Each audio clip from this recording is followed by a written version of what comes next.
Segunda parte del narrador al mundo narrado, Mario Vargas Llosa.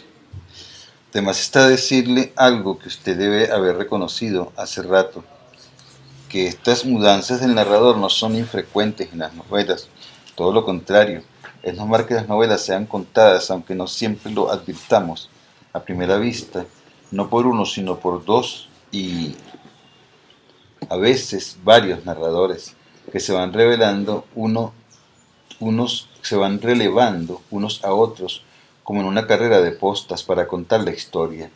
El ejemplo más gráfico de este relevo de narradores de mudas espaciales que se me viene a la cabeza es el de Mientras agonizo, esa novela de Faulkner que relata el viaje de la familia Budner por el mítico territorio sureño para enterrar a la madre, Addie Budren, que quería que sus huesos reposaran en el lugar donde nació. Ese viaje tiene rasgos bíblicos y épicos, pues ese cadáver se va descomponiendo bajo el implacable sol de Depsovsk, pero la familia prosigue impertérrita su tránsito, animada por una convicción fanática que suelen lucir los personajes faulknerianos. ¿Recuerda cómo está contada esa novela? O mejor dicho, ¿quién la cuenta? Muchos narradores, todos los miembros de la familia Budren. La historia va pasando por las conciencias de cada uno de ellos, estableciendo una perspectiva itinerante y plural.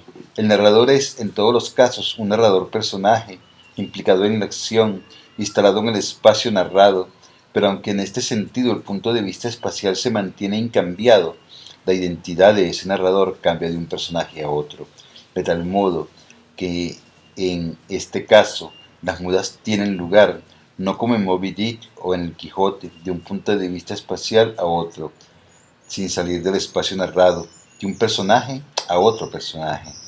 Si estas mudas son justificadas, pues contribuyen a dotar de mayor densidad y riqueza anímica, de más vivencia a la ficción, esas mudas resultan invisibles al lector, atrapado por la excitación y curiosidad que despierta en él la historia. En cambio, si no consiguen ese efecto, logran el contrario.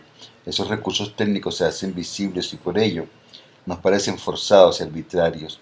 Unas camisas de fuerza que privan de espontaneidad y autenticidad a los personajes de la historia. No es el caso del Quijote ni de Moby Dick, claro está. Tampoco lo es de la maravillosa Madame Bovary, otra catedral del género novelesco, en la que asistimos también a una interesantísima muda espacial. Recuerdo hasta el comienzo. Nos encontrábamos en clase cuando entró el director. Le seguían un nuevo alumno con traje dominguero y un bedel cargado con un gran pupitre. ¿Quién es el narrador? ¿Quién habla desde ese nosotros? No lo sabremos nunca. Lo único evidente es que se trata de un narrador personaje cuyo espacio es el mismo de lo narrado, testigo presencial de aquello que cuenta, pues lo cuenta desde la primera persona del plural. Como habla desde un nosotros, no se puede descartar que se trate de un personaje colectivo, acaso el conjunto de alumnos de esa clase a la que se incorporó el joven Bovary.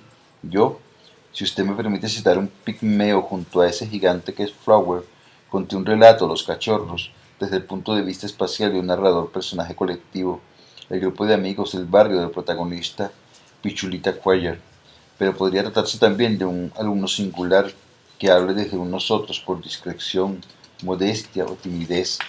Ahora, bien, este punto de vista se mantiene apenas unas cuantas páginas, en las que 2 o 3 veces escuchamos esa voz en primera persona, refiriéndonos a una historia de la que se presenta inequívocamente como testigo.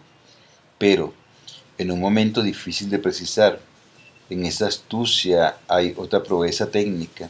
Esa voz deja de ser la de un narrador personaje y muda a la de un narrador omnisciente, ajeno a la historia, instalado en un espacio diferente al de esta, ya que no narra desde un nosotros, sino desde la tercera persona gramatical, él. En este caso la muda es del punto de vista. Este era al principio el de un personaje y es luego el de un Dios, omnisciente e invisible, que lo sabe todo y lo ve todo y lo cuenta todo, sin mostrarse ni contarse jamás él mismo. Ese nuevo punto de vista será rigurosamente respetado hasta el final de la novela. Flower, que en sus cartas desarrolló toda una teoría sobre el género novelesco, fue un empeñoso partidario de la invisibilidad del narrador, pues sostenía que eso que hemos llamado soberanía o autosuficiencia de una ficción dependía de que el lector olvidara que aquello que leía estaba siendo contado por alguien, y de que tuviera la impresión de que estaba autogenerándose bajo sus ojos, como por un acto de necesidad congénito a la propia novela. Para conseguir la invisibilidad del narrador omnisciente, creó y perfeccionó diversas técnicas, la primera de las cuales fue la de neutralidad e impasibilidad del narrador. Este debía limitarse a narrar y no opinar sobre lo que narraba, como hace muchas veces Tolstoy, que está narrando y opina y opina y opina.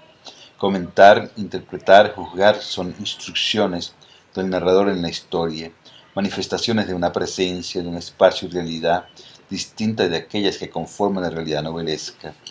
Algo que mata la ilusión de la autosuficiencia de la ficción, pues data su naturaleza adventicia, derivada dependiente de algo, alguien ajeno a la historia. La teoría de Flowers sobre la objetividad del narrador como precio de su invisibilidad ha sido seguido largamente por novelistas modernos, por muchos sin siquiera saberlo, y por esa razón no es exagerado tal vez llamarlo el novelista que inaugura la novela moderna, trazando entre esta y la novela romántica o clásica una frontera técnica. Esto no significa desde luego que, porque en ellas el narrador es menos invisible y a veces demasiado visible, las novelas románticas o las clásicas nos parezcan defectuosas, incongruentes, carentes de poder de persuasión. Nada de eso. Significa solo que cuando leemos una novela de Dickens, Victor Hugo, Voltaire, Daniel Defoe, Thackeray, tenemos que reacomodarnos como lectores, adaptarnos a un espectáculo diferente del que nos ha habituado la novela moderna. Esta diferencia tiene que ver sobre todo con la distinta manera de actuar en unas y otras del narrador omnisciente. Este en la novela moderna suele ser invisible o por lo menos discreto, y en aquella una presencia destacada, a veces tan arrolladora que a la vez que nos cuenta la historia parece contarse a sí mismo y a veces hasta utilizar lo que nos cuenta como pretexto para su exhibicionismo desaforado. Entonces, eso es lo que ocurre en esa gran novela del siglo XIX, Los Miserables. Se trata de una de las más ambiciosas creaciones narrativas de ese gran género novelesco. Una historia que está amasada con todas las grandes experiencias sociales, culturales, políticas de su tiempo y las vividas por Víctor Hugo a lo largo de las casi 30 años que le tomó escribirla, retomando el manuscrito varias veces después de largos intervalos. No es exagerado decir que Los Miserables es un formidable espectáculo de exhibicionismo y egolatría de su narrador. Un narrador omnisciente, técnicamente ajeno al mundo narrado, encaramado en un espacio exterior y distinto a aquel donde evolucionan y se cruzan y descruzan las vidas de Jean Valjean, Monseñor Benoît, Bienvenido Miriel, Gauchet, Maurice, Cosette, toda la riquísima fauna humana de la novela, pero en verdad, ese narrador está más presente en el relato que los propios personajes, pues dotado de una personalidad desmesurada y soberbia, de una irresistible megalomanía, no puede dejar de mostrarse todo el tiempo a la vez que nos va mostrando la historia. Con frecuencia interrumpe la acción, a veces saltando a la primera persona desde la tercera para opinar sobre lo que ocurre, pontificar sobre filosofía, historia, moral, religión, juzgar a sus personajes, fulminándolos con condenas inapelables o ponderándolos o elevándolos a las nubes por sus prendas cívicas y espirituales. Este narrador Dios, y nunca mejor empleado que en este caso el epíteto divino, no solo nos da pruebas continuas de su existencia, del carácter ancilar y dependiente que tiene el mundo narrado, también despliega ante los ojos del lector, además de sus convicciones y teorías, sus fobias y simpatías, sin el menor tapujo, ni precaución, ni escrúpulo, convencido de su verdad, de la justicia de su causa, en todo lo que cree, dice y hace. Estas intromisiones del narrador en un novelista menos diestro y poderoso que Víctor Hugo servirían para destruir enteramente el poder de persuasión de la novela. Esas intromisiones del narrador omnisciente constituirían lo que los críticos de la corriente estilística llamarían una ruptura del sistema, incoherencias e incongruencias que matarían la ilusión y privarían totalmente a la historia del crédito ante el lector. Pero no ocurre así. ¿Por qué? Porque muy pronto el lector moderno se aclimata a esas intromisiones, las siente como parte inseparable del sistema narrativo, de una ficción cuya naturaleza consta en verdad de dos historias íntimamente mezcladas, inseparables, la una de la otra, la de los personajes y la anécdota narrativa que comienza con el robo de los candelabros que lleva a cabo Jean Valjean en casa del obispo Monsieur Bienvenu, y termina 40 años más tarde cuando es forzado, santificado por los sacrificios y virtudes de su heroica vida, entre la eternidad y entra en la eternidad con esos mismos candelabros en las manos, y la historia del propio narrador, cuyas piruetas, exclamaciones, reflexiones, juicios, caprichos, sermones, constituyen el contexto intelectual, un telón de fondo ideológico, filosófico, moral de lo narrado. Podríamos, imitando al narrador egolátrico y arbitrario de Los Miserables, hacer un alto en este punto y hacer un balance de lo que llevo dicho sobre el narrador, el punto de vista espacial y el punto de vista novelesco. No creo que sea inútil el paréntesis, pues si todo esto ha quedado claro, me temo que lo que, incitado por su interés, comentarios y preguntas, le diga después, va a ser difícil que usted me ataje en estas reflexiones sobre el apasionante asunto de la forma novelesca, le resulte confuso y hasta incomprensible. Para contar por escrito una historia, todo novelista inventa a un narrador, su representante o plenipotenciario en la ficción, él mismo una ficción, pues como los otros personajes a los que va a contar, está hecho de palabras y solo vive por y para esa novela. Este personaje, el narrador, puede estar dentro de la historia, fuera de ella o en una colocación incierta, según narre desde afuera la tercera o la segunda persona gramatical. Esto no es una lección gratuita, según el espacio que ocupa el narrador respecto al narrado, variará la distancia y el conocimiento que tiene sobre lo que cuenta. Es obvio que un narrador personaje no puede saber y por tanto describir y relatar más que aquellas experiencias que están verosímilmente a su alcance, en tanto que un narrador omnisciente puede saberlo todo y estar en todas partes del mundo narrado. Elegir uno y otro punto de vista significa pues elegir unos condicionamientos determinados, a los que el narrador debe someterse a la hora de narrar, y que si no las respeta tendrán un efecto lesivo destructor en el poder de persuasión, al mismo tiempo del respeto que guarde de los límites que ese punto de vista gramatical elegido le fija, depende en gran parte que aquel poder de persuasión funcione y lo narrado nos parezca verosímil, imbuido de esa verdad que parecen contener esas grandes mentiras que son las buenas novelas. Es importantísimo subrayar que el novelista goza a la hora de crear su narrador de absoluta libertad, lo que significa simplemente que la distinción entre esos tres posibles tipos de narrador, atendiendo al espacio que ocupan respecto del mundo narrado, de ningún modo implica que su colocación espacial agote sus atributos y personalidades. En absoluto. Hemos visto a través de unos pocos ejemplos qué diferentes podían ser estos narradores omniscientes, esos dioses omnímodos que son los narradores de las novelas de Flaubert o de Victor Hugo, y no se diga en el caso de los narradores personajes cuyas características pueden variar hasta el infinito, como es el caso de los personajes de una ficción. Hemos visto también algo que debí tal vez mencionar al principio, algo que no hice por razones de claridad expositiva, pero que estoy seguro usted ya sabía o ha descubierto leyendo esta carta, pues transpira naturalmente de los ejemplos que he citado, y es lo siguiente: es raro, casi imposible que una novela tenga un narrador. Lo común es que tenga varios, una serie de narradores que se van turnando unos a otros para contarnos la historia desde distintas perspectivas, a veces dentro de un mismo punto de vista espacial, el de un narrador personaje en libros como La Celestina o Mientras agonizo, que tienen ambos apariencia de libretos dramáticos, o saltando mediante mudas de uno a otro punto de vista, como en los ejemplos de Cervantes, Flaubert o Melville.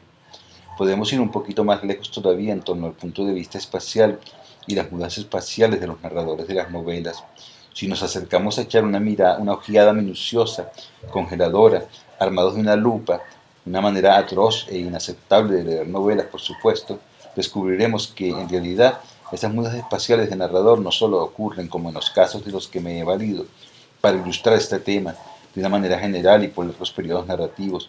Pueden ser mudas veloces, brevísimas, que duran apenas unas cuantas palabras, en las que se produce un sutil e inaprensible desplazamiento espacial del narrador. Por ejemplo, en todo diálogo entre personajes privados de acotaciones hay muda espacial, un cambio de narrador. Si en una novela en que hablan Pedro y María, narrada desde un momento por un narrador omnisciente y excéntrico de la historia, se insenta de pronto este intercambio: te amo, María, yo te amo también, Pedro. Por el brevísimo instante de proferir aquella declaración de amor, el narrador de la historia ha mudado de un narrador omnisciente que narra desde dentro de él a un narrador personaje implicado en la narración, Pedro y María, y ha habido luego, dentro de ese punto de vista espacial de narrador personaje, otra muda entre los dos personajes, de Pedro a María, para retomar luego el relato. el punto de vista espacial del narrador omnisciente. Naturalmente, no se habrían producido aquellas mudas si ese breve diálogo hubiera estado descrito sin la omisión de las acotaciones. Te amo, María, dijo Pedro. Yo te amo también, Pedro, repuso María. Pues en ese caso el relato habría estado siempre narrado desde el punto de vista del narrador omnisciente. ¿Le parecen menudencias sin importancia estas mudas ínfimas, tan rápidas que el lector ni siquiera las advierte? No lo son. En verdad nada deja de tener importancia en el dominio formal, y son los pequeños detalles acumulados los que deciden la excelencia o la pobreza de la factura artística. Lo evidente en todo caso es que esta ilimitada libertad que tiene el autor para crear a su narrador y dotarlo de atributos, moverlo, ocultarlo, exhibirlo, acercarlo, alejarlo, mudarlo, en narradores diferentes o múltiples dentro de un mismo punto de vista espacial o saltando entre distintos espacios, no es ni puede ser arbitraria. Debe ser justificada en función del poder de persuasión de la historia que esta novela cuenta. Los cambios de punto de vista pueden enriquecer una historia, adensarla, sutilizarla, volverla misteriosa, ambigua, dándole una proyección múltiple, poliédrica, o pueden también sofocarla, desintegrarla, si en vez de hacer brotar de ella la ilusión de la vida, esos alardes técnicos, tecnicismos en este caso, resultan en incongruencias o en gratuitas y artificiales complicaciones o confusiones que destruyen su credibilidad y hacen patente al lector su naturaleza de mero artificio. ¿Quién cuenta la historia? Primera persona, el escritor narrador, desde el punto de vista de un personaje, a través de un personaje. Desde el punto de vista de un personaje, a través de un personaje. Esto lo escribí yo después que leí después de haber leído esto, ¿no? Bueno, ya terminamos esto de Vargas Llosa, taller de iniciación a la escritura creativa. Ahora estamos en la parte, salimos de los relatos breves y vamos a ingresar en relatos más largos, menos a la novela.